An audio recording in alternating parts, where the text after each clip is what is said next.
அந்தி கிறிஸ்து யார்? வசனப்பு நீ துன்பப்படுத்துகிற இயேசு நானே. வணக்கம். அதாவது இந்த அக்கா 2 பாயிண்ட்ல பேசியிருக்காங்க, அதை கேட்டு வந்தீங்க. அதாவது எப்படின்னு கேட்டீங்கன்னா, அந்தி கிறிஸ்து யார், அதே வேளையில துன்பப்படுத்துகிற இயேசு அப்படிங்கிற மாதிரி கொடுத்துருக்காங்க. மக்குமிஷன் எப்படின்னு கேட்டீங்கன்னா, அந்த அக்காவை மண்டையை கழுவி விட்டுருக்கான். One and only for Jesus ஒன்லெஸ். ஸோ இதை விட்டு தாண்டக்கூடாது அப்படிங்கிற மாதிரி ஒரு உத்தரவு பெற்றதுனால அவங்க ஏதோ உளறி இருக்காங்க. அது என்ன உளறி இருக்காங்க அப்படிங்கிறத பார்க்கலாம். என்னது? இஸ்ரவேலே கேள், நம்முடைய தேவனாகிய கர்த்தர் ஒருவரே கர்த்தர். அந்த வசனத்தை சொல்லும்போது ஏன் உங்களுக்குள்ள இவ்வளவு இடரல் வருது? ஏன் உங்களால விசுவாசிக்க முடியல? அது எப்படின்னு கேட்டீங்கன்னா, உன் தேவனாகிய கர்த்தர் ஒருவரே கர்த்தர். ஓகே, ஆனா நீங்க மூலமொழியான கிரேக்கத்துல வாசிக்கணும் சிஸ்டர். வாசித்தீங்க அப்படின்னு சொன்னா ஏகாத் அப்படிங்கிற இதுல எழுதப்பட்டிருக்கிறது பாருங்க. ஏகாத் அப்படிங்கிற பன்மை நிலையோடு பிதா குமாரன் பரிசுத்தாவி உள்ளடக்கிய 3 ஆள் தத்துவத்தின் நிலையிலே அது குறிப்பிடப்பட்டிருக்கிறது. ஆதியாகமம் 2:3 ஆகிய அதிகாரங்களில் நம்மில் ஒருவனை போல் ஆனான் அப்படின்னு சொல்லி பன்மை நிலையோடு சொல்லப்படுகிறது. அதையும் பின்னால பாருங்க, பன்மை நிலையாகத்தான் இருக்கிறது. புரியுதுங்களா? தேவனுக்கு ஸ்தோத்திரம் அப்படின்னு ஆரம்பிக்கீங்க இல்லையா? தேவன் அப்படிங்கிறது எலோஹிம் அப்படிங்கிறது பன்மை நிலையோட இருக்குது. சோ நீங்க டிரான்ஸ்லேட் மொழிபெயர்ப்புகள்ல இருக்கக்கூடிய எல்லாவற்றையும் பார்த்தா தான் அது ஒருமையில இருக்கா பன்மையில இருக்கா, அது 3 ஆள் தத்துவ நிலையில் இருக்கிறதா அப்படிங்கிறத புரிய முடியும். சரி, அடுத்தது என்ன சொல்றாங்கன்னு கேளுங்க. 2-3 பேர் என் நாமத்தினால கூடி இருக்கிறீர்களோ அங்கே நான் இருக்கிறேன்னு சொல்றாரு. இந்த உலகத்துல 2 பேர் ஒரே ஒரு இடத்துல மட்டும் தான் கூடி இருப்பாங்களா? எத்தனை கோடி பேர் கூடி இருப்பாங்க? அத்தனை ஒருவராகிலும் இருவராகிலும் எங்கே கூடுகிறீர்களோ அங்கே நான் வாசம் பண்ணுவேன் அப்படின்னு சொல்லியிருக்காரு. எங்கும் பாவித்திருக்க முடியும். பிதா அவருதான், ஆவியானவரும் அவருதான், இவருதான் அப்படிங்கிற மாதிரி சொல்றீங்க. சரி, நான் கேட்கிறேன் என்னன்னு கேட்டீங்கன்னா, நீங்க ஒழுங்கா பைபிளை எடுத்து வாசிப்பீங்களா? கான்டெஸ்டே இல்லாம ஒரு வசனத்தை மட்டும் உங்களுக்கு சாதகமாக எடுத்து பயன்படுத்துவீங்களா அப்படிங்கிறது தான் எனக்கு கேள்வியாக எழும்புகிறது. சரிங்களா? அவரே பிதாவானவராக இருந்தால் 1 யோவான் 2வது அதிகாரம் 1வது வசனத்திலே, என் பிள்ளைகளே நீங்கள் பாவம் செய்யாதபடிக்கு இவைகளை உங்களுக்கு எழுதுகிறேன். ஒருவன் பாவம் செய்வானானால் நீதிபரராய் இருக்கிற இயேசு கிறிஸ்து நமக்காக பிதாவினிடத்தில் பரிந்து பேசுகிறார் அப்படின்னா ஆங்கிலத்துல அட்வொகேட் அப்படின்னு எழுதப்பட்டிருக்கிறது. ஜட்ஜ் யாரு அப்படின்னு கேட்டீங்கன்னா பிதாவானவர், ஃபாதர் ஆப் அப்படிங்கிற அந்த வார்த்தைகள் தான் இருக்கிறது. இப்போ என்னன்னு கேட்டீங்கன்னா, நான் உலகத்தின் முடிவு புரிந்தும் சகல நாட்களும் உங்களோட கூட இருக்கிறேன், பிதாவாக இருக்கிறேன் அப்படின்னு சொல்லவே இல்லை எங்கேயும். அதே போல என் நாமத்து நிமித்தம் ஒருவராயிலும் இருவராயிலும் கூடுகையில் அங்கே வாசம் பண்ணுவேன், அங்க இருக்கிறேன் அப்படின்னு சொன்னா 14வது அதிகாரத்துல, அதாவது யோவான் எழுதிய சுவிசேஷம் 14 மற்றும் 16, 18 ஆகிய வசனங்கள்ல, நான் பிதாவிடத்திற்கு வந்தேன், பிதாவிடத்துக்கு போகிறேன், நான் பிதாவிடத்தை வேண்டிக் கொள்ளுவேன், வேறொரு தேற்றறிவாளரை அனுப்புவார், அவர் சகல விதத்துக்குள்ளும் சத்தியத்துக்குள்ளும் நடத்துவார் அப்படின்னு இருக்கு. சரியா?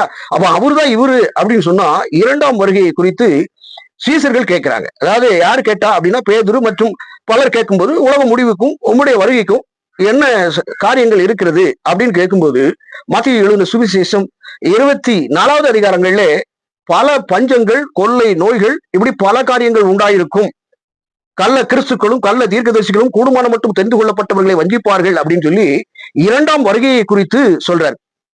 சரியா? அவர் 2ஆம் வருகை வருது, அது உலக முடிவுக்கும் நியாய தீர்ப்புக்கு அது ஏதுவான ஒரு காரியம். அவர் 2வது வருகிறது, பூமிக்கு வர்றது, நியாயம் தீர்க்க வருகிறார். 2ஆம் வருகை, ரகசிய வருகை, இப்படி பல காரியங்கள் இருக்கிறது. சரியா? இங்க வந்தது யாரு? தேற்றறிவாளன் வர்றார். அப்போ செப்பரேட் ஆளுமை 3 தன்மை நிலைகள்ல செயல்பட முடியுது. அவர் 2ஆம் வருகைக்கு வராரு அப்படின்னு சொன்னா, ஆவியானவர் வந்துட்டாருன்னா, இயேசுதான் ஆவியானவர்னா அப்ப 2ஆம் வருகை பொய்யாக இருக்கும். சோ கான்டெஸ்டே இல்லாம அவர்தான் பிதா, இவர்தான் இது அப்படின்னு நீங்க சொல்லக்கூடாது. அதே வேளையில 1 யோவான் 2வது அதிகாரங்களை வாசித்தீங்க இல்லையா? நான் வாசித்தேன். அப்ப வாசித்த அடிப்படையில பிதாவானவர் ஜட்ஜா இருக்காரு, இவர் அட்வொகேட்டா பரிந்து பேசுகிறார். ஒருத்தன் பாவம் பண்ணான்னா அதை இது பண்ணுகிறார் அப்படிங்கிற மாதிரி எழுதப்பட்டு இருக்கிறது. சரியா? அதே போல எபிரியருக்கு எழுதிய நிருபங்கள் எல்லாம் நீங்க வாசிங்க அப்படின்னு சொன்னா, நமக்காக வேண்டுதல் செய்கிறவரும் அவராகத்தான் இருக்கிறார். சரி, அடுத்தது அந்தி கிறிஸ்துன்னா யாரு அப்படிங்கறத இந்த சிஸ்டர் இவங்களே வாயால சொல்லுவாங்க. என்னங்கிறத கேளுங்க. இஸ்ரவேலே கேள், நம்முடைய தேவனாகிய கர்த்தர் ஒருவரே கர்த்தர். ஒரே இதுலயும் அதே சேம் டயலாக். இஸ்ரவேலே கேள், உன் தேவனாகிய கர்த்தர் ஒருவரே கர்த்தர். சரி, நம்முடைய சுய கருத்தை நம்ம வெளியிடக்கூடாது.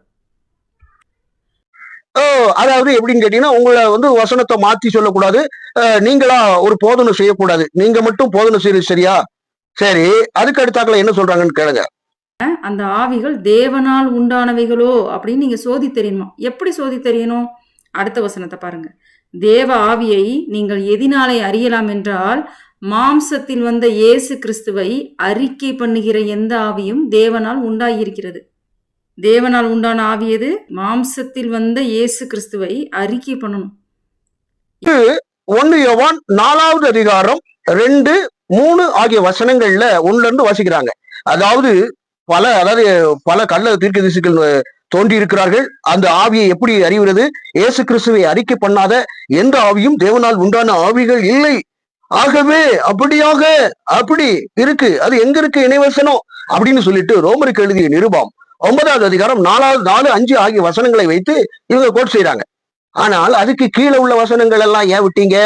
நீங்களா உங்களுக்கு ஒரு ஏற்ற பிரகாரப்படி இருக்குங்கிறதுக்காக வேண்டி நீங்க மாத்தலாமா?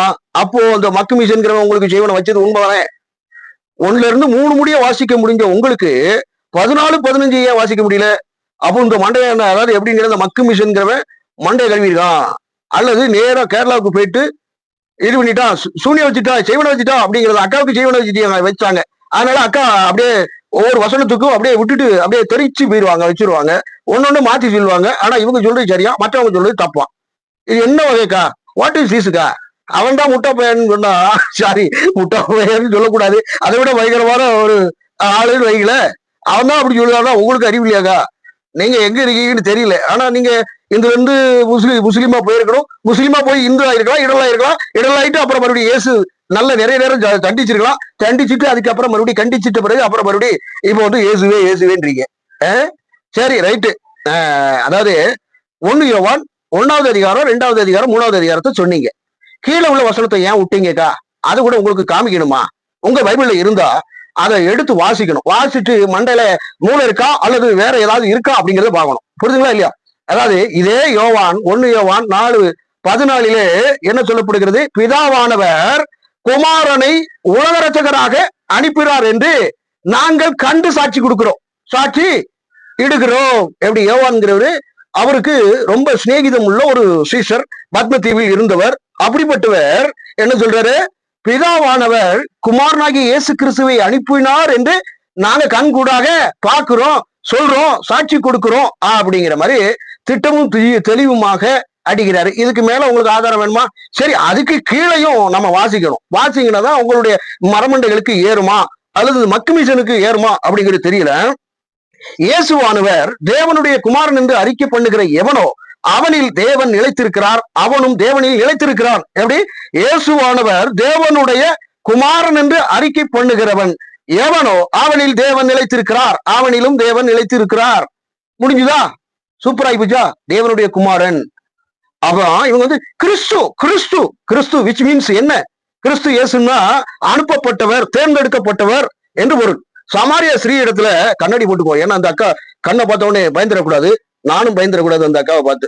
அதாவது சமாரியா ஸ்ரீ இருக்காங்க இல்லையா, சமாரியா ஸ்ரீ கிட்ட போகும்பொழுது காகத்துக்கு தண்ணி தா அப்படின்னு சொல்லி கேட்கிறாங்க. கேட்கும் பொழுது இந்த சமாரியா ஸ்ரீ வந்து எப்படின்னு கேட்டீங்கன்னா, நீங்க எங்கெல்லாம் குடிக்க கூடாது, யூதர்கள் வந்து இது பண்ணுவாங்களே, வைப்பாங்களே அப்படிங்கிற மாதிரி சொல்லிட்டு இருக்கும்போது, உனக்கு இத்தனை புருஷன் அப்படிங்கிறதையும் சாலிடா உடைச்ச உடனே வரப்போகிற மேசியா கிறிஸ்து நீங்க தானா அப்படிங்கிற மாதிரி அங்க சொல்லும் பொழுது, வரும் காரியத்தை அறிவிக்கிறவர், அபிஷேகம் பண்ணப்பட்டவர், கிரைஸ்ட், அபிஷேகம் பண்ணப்பட்டவர், அப்போஸ்தலர். புரியுதுங்களா இல்லையா? இன்னும் ஆதாரம் வேணும்னு சொன்னா முழு ஆதாரத்தையும் கொடுக்க முடியும். ஆனாலும் நீங்க ஏற்றுக்கொள்ள மாட்டீங்க. சரி, அடுத்தது அக்கா என்ன சொல்றாங்கன்னு கேளுங்க. இயேசு கிறிஸ்து தான் தேவன்னு சொல்ல முடியலன்னா அது எப்பேற்பட்ட ஆவின்றது நீங்களே உணர்ந்து கொள்ளுங்க என்று சொல்லும் அந்த சகோதரி 1 யோவான் 4ஆம் அதிகாரத்துல முதல் 3 வசனங்களை வாசிக்கிறாரு.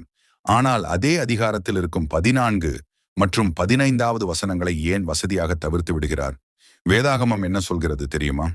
1 யோவான் 4:15 மிக தெளிவாக சொல்கிறது, இயேசுவானவர் தேவனுடைய குமாரன் என்று அறிக்கை செய்கிறவன் எவனோ அவனில் தேவன் நிலைத்திருக்கிறார். இயேசுவை தேவனுடைய குமாரன் என்று அறிக்கை செய்வதுதான் இரட்சிப்பின் அடையாளம் என்று வேதாகமம் சொல்லும்போது, அந்த சகோதரி ஏன் இயேசுவை பிதா என்று அறிக்கை செய்ய சொல்லி வற்புறுத்துகிறார்? வேதாகமம் சொல்லாத ஒன்றை வசனத்தை திரித்து அறிக்கை செய்ய சொல்லும் அந்த ஆவி என்ன ஆவி என்று நீங்களே பார்த்துக் கொள்ளுங்கள். சத்தியத்தை மறைக்காதீர்கள், சத்தியம் உங்களை விடுதலையாக்கும். படி கிறிஸ்துவும் அவர்களில் பிறந்தாரே, இவர் என்றென்றைக்கும் ஸ்தோத்தரிக்கப்பட்ட சர்வத்திற்கும் மேலான தேவன். இந்த கிறிஸ்து தான் சர்வத்திற்கும் மேலான தேவன். ஏன்னா தேவன் தான் மாம்சத்துல வெளிப்பட்டார். ரோமருக்கு எழுதிய நிருபம் 9வது அதிகாரம் 4வது வசனம் 5வது வசனத்திலே சர்வத்துக்கும் மேலான தேவன், கண்டிப்பா சர்வத்துக்கும் மேலான தேவன் தான், இல்லைன்னு சொல்லலையே. சரி, அதே பவுல்தான் நீங்க ரோமருக்கு எழுதிய நிருபம் 1வது அதிகாரங்கள்ல நீங்க வாசிக்கணும். அதை கூட இதுல பிதாவாகிய தேவனாலும் கர்த்தராகிய இயேசு கிறிஸ்துவினாலும் உங்களுக்கு கிருபையும் சமாதானமும் உண்டாவதாக அப்படின்னு சொல்லி சொல்றாரு. இதே பவுல் தான் அங்கேயும் சொன்னாரு அப்படின்னு சொன்னீங்கல்ல. சரி, right, okay, solid, okay. But இங்க என்ன எப்படி சொல்றாரு? என்ன சொல்றாரு? பிதாவாகிய தேவனாலும் கர்த்தராகிய இயேசு கிறிஸ்துவினாலும் உங்களுக்கு கிருபையும் சமாதானமும் உண்டாவதாக அப்படின்னு பொய் சொல்லிட்டாரா சிஸ்டர்? பொய் சொல்லிட்டாங்களா? What is this? அப்போ ஒன்னையும் மாத்தி சொல்லிட்டு அதுக்கப்புறம் மறுபடியும் பிறரை வந்து, அதாவது உங்களுடைய சுய போதனை இருக்கக்கூடாது. நீங்க மட்டும் சுய போதனையை சொல்லலையே. நல்ல கலந்தாய்வு செய்து இது பண்ணணும், வைக்கணும். உங்க பேரு என்னங்கிறத கமெண்ட் பண்ணுங்க. கமெண்ட் பண்ணீங்கன்னா உங்களுடைய பேருக்கு என்ன அர்த்தம்னு சொல்லலாம். இப்போ ஒண்ணு இல்ல, பேதுரு அப்படிங்கிற பேருக்கு பேதுரு தான், ஆனா உள்ளுக்குள்ள அர்த்தம் இருக்கு. பியூலா அப்படிங்கிற வார்த்தை பியூலா தான், அதற்குள்ள வாழ்க்கைப்பட்டவள் அப்படிங்கிற வார்த்தை இருக்கு. அன்னாள் அப்படிங்கிற பேர் இருக்கு, அன்னாளுக்குள்ள என்ன பேர் இருக்கு? துக்கம் நிறைந்தவள் அப்படின்னு வார்த்தை இருக்கு. யாக்கோபு அப்படின்னு சொன்னா அவர் எத்தன் அப்படிங்கிற பெயர் இருக்கிறது. இயேசு கிறிஸ்து அப்படிங்கிறது உன்னதமான தேவனுடைய குமாரன், ரட்சகர், தேவ ஆட்டுக்குட்டி, இப்படி பல பெயர்கள் இருக்கின்றன. புரியுங்களா இல்லையா? அவர் தேவனுடைய குமாரன் எனப்படுவார் அப்படின்னு காபிரியல் தூதன் முதல் கொண்டு, அதுக்கு அடுத்தாக்குல இந்த டுபாக்கூர் விஸ்வஸ் டுபாக்கூர் உங்களை பயன்படுத்துறா பத்தியா லூசிபர், அந்த லூசிபர் கூட ஒரு இடத்துல எப்படின்னு கேட்டீங்கன்னா, மத்திய எழுதின சுவிசேஷம் 4வது அதிகாரங்கள்ல 3 சோதனை ஓட்டம் நடக்குது. ஆவியானவரால் நடத்தப்பட்டு சோதிக்கப்படுகிறார். சோதிக்கப்பட்டபடி என்ன ஆகுது அப்படின்னு கேட்டீங்கன்னா, நீர் தேவனுடைய குமாரனையானால், உன்னதமான தேவனுடைய குமாரனையானால் தாள குதியும், ஏனெனில் உம்முடைய தூதர்கள் தம்முடைய தூதர்களை அனுப்புவார் என்று சொல்லி இருக்கிறதே அப்படின்னு சொல்லி சாலிடா அவனுக்கே தெரிஞ்சிருக்கக்கூடிய விஷயம். அவனை பின்பற்றக்கூடிய டுபாக்கூர்களான நீங்க உங்களுக்கு சொல்லலையே, தெரியலையே. வசனத்தை ஒன்றை மாற்றி ஒன்றை கூட்டி குறைச்சி அல்லது கான்டெஸ்டே இல்லாம பேசுவதுதான் ஒன்லி ஜீசஸுடைய செயல்பாடா? இங்கதான் எங்க படிச்சீங்க? ஆனா அவனா ஊன்னா ஊவண்ணா எங்க படிச்சீங்க? மதுரையிலயா அல்லது திருநெல்வேலியா? எங்க படிச்சீங்க? எங்கடா படிச்ச அப்படின்னு நான் கேட்பேன். அது வேண்டாம் அப்படின்னு பாக்குறேன். இந்த மக்கு மிஷனோட சேர்ந்து நீங்களும் மக்காயிராங்க. ஊரிய மட்டைகளோடு நீங்களும் இருக்காதீங்க. வசனத்தை மாற்றி சொல்லக்கூடாது. எங்கேயுமே எல்லா இடங்களையும் நிருபங்களையும் ஆண்டவராகிய இயேசு கிறிஸ்துவையும் பிதாவையும் மையப்படுத்திய பரிசுத்த ஆவியானவர் சாட்சி பகிர்ந்திருப்பார். இது இவங்க சொல்றாங்க இல்லையா, இதே ஃபார்மேட்டை நான் எங்க சொல்றேன் அப்படின்னா, 1 யோவான் 5வது அதிகாரங்கள்ல வாசிங்க. அங்கே பரலோகத்தில் சாட்சியிடுவர்கள் மூவர்கள், பரிசுத்த ஆவி, பிதா, குமாரன் என்பவர்களே அப்படின்றது. சோ 3 ஆள் தத்துவ நிலையில் செயல்படுகிறார். அதாவது பிதாவையும் குமாரனையும் மறுதளிக்கிறவர்களே அந்தி கிறிஸ்து. உங்களுடைய விளக்கமும் வெங்காயமும் உங்களுடைய கூட இருக்கட்டும். புரியுதுங்களா? இது ஏற்புடைய காரியமே இல்லை. ஒரு காரியம் இருக்கு அப்படின்னா ஒரு வசனத்துக்கும் அது டிஃப்ரெண்ட் மேக், அதுக்கு அர்த்தமும் நிறைந்ததாக இருக்கு, ஆவிக்குரிய பிரகாரமான அர்த்தங்கள் உண்டாயிருக்கின்றது. சரிங்களா? இதே ஒரு காட்சன் அப்படின்னா கடவுளுடைய மகன் அப்படிங்கிறது பொருள். காட்சன்கிறது பேரு, ஆனா உள்ளுக்குள்ள அர்த்தங்கள் இருக்கின்றன. கிறிஸ்து அப்படின்னு அபிஷேகம் பண்ணப்பட்டவர், தேர்ந்தெடுக்கப்பட்டவர் அப்படிங்கிறது அர்த்தம். சோ அவரை தேவனில நாங்கள் சொல்லல, அவர் 3 ஆள் தத்துவ நிலையில் செயல்படுகிறார் அப்படின்னு. அப்போ அடுத்ததாக என்ன சொல்லுவாங்க அப்படின்னா, அதாவது எப்படின்னு கேட்டீங்கன்னா, ஏசாயா தீர்க்கதரிசன புஸ்தகம் 9ல இருந்து 6 வச்சு அப்படி, அதாவது நமக்கு ஒரு பாலகன் கொடுக்கப்பட்டார், அவர் அப்படி இப்படி கத்துத்துவம் அவர் மேல இருக்கும், அவர் தான் நித்திய பிதா, அவர் தான் அப்படி இப்படின்னு சொல்லுவாங்க, வைப்பாங்க. பிதாவாக கன்வெர்ட் ஆகல, எங்கேயுமே தன்னை பிதாவாக வெளிக்காட்டவும் இல்லை. நானும் பிதாவும் ஒன்றாய் இருக்கிறோம் அப்படின்னு சொன்னாரு. நானும் பிதாவும் ஒன்றாய் இருக்கிறோம் அப்படின்னு சொன்னா அவருடைய செயல்திறனுக்கு ஏற்ற அவருடைய சித்தப்படி, அவருடைய சிந்தையின்படியும் அவருடைய செயலாக்கத்தின்படியும் உறுதியாக நின்றவர்கள் ஒன்றாய் இருக்கிறார்கள். இவர்கள், அதாவது எப்படின்னு கேட்டீங்கன்னா, நாம் இருவரும் ஒன்றாய் இருக்கிறது போல இவர்களும் ஒன்றாய் இருப்பார்களாக அப்படின்னு சொல்லி த யூனிட்டி ஆஃப் வே, திருத்துவம் 3 ஆள் தத்துவ நிலையிலே செயல்படுகிறார். திருத்துவங்கிற பேரும் இல்ல, பைபிளுங்கிற பேரும் இல்ல, புதிய ஏற்பாடுங்கிற இதுவும் இல்ல. அது இருந்தா சொல்லுங்க, புதிய ஏற்பாடு பழைய ஏற்பாடு அப்படிங்கிற மாதிரி வாக்கியம் இருக்கு அப்படிங்கிறதையும் இது பண்ணுங்க வைங்க. கர்த்தருங்கிற பேர் ஓகே, கர்த்தருக்கு அர்த்தம் என்ன அப்படிங்கிறதையும் சொல்லணும். உன் இஸ்ரவேலே கேள், உன் தேவனாகிய கர்த்தர் ஒருவரே கர்த்தர் அப்படிங்கிற வார்த்தைக்குள்ள என்னெல்லாம் அடங்கியிருக்கு அப்படிங்கிறத பகுப்பாய்வு செய்துட்டு வாங்க. அதாவது இந்த மக்கு மிஷன் கூட சேர்ந்து இது பண்ணாதீங்க, வைக்காதீங்க. அவன் மோசமான செய்வினை வைக்கிறவன் சொல்லுங்க, ஊருக்கு ஊரு செய்வினை வச்சுட்டாலேதான்.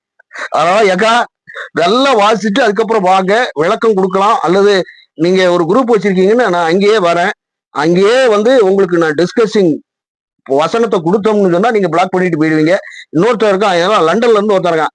இந்த லண்டன்காரா டே ஒரு வசனத்தை கொடுத்தா, கீழே உள்ள வசனத்தை எடுத்து காமிச்சோட ஓடிட்டா, தெரிஞ்சு ஓடிட்டா, எங்கேயே காக்கல, ஆளு எங்க போயிட்டான்னு நினைக்கிறேன் லண்டன்காரன். அப்படிப்பட்ட ஆட்கள் உடனே இந்த வசனத்தை காமிச்சா அதிகிரிசுன்றான். பவுல் எழுதினதே நான் கொடுத்தோம்னா என்ன அதிகிரிசுங்கிறான். எங்க போய் சொல்லுவேன் மக்களே. வேறொரு பதிவில் வணக்கம்.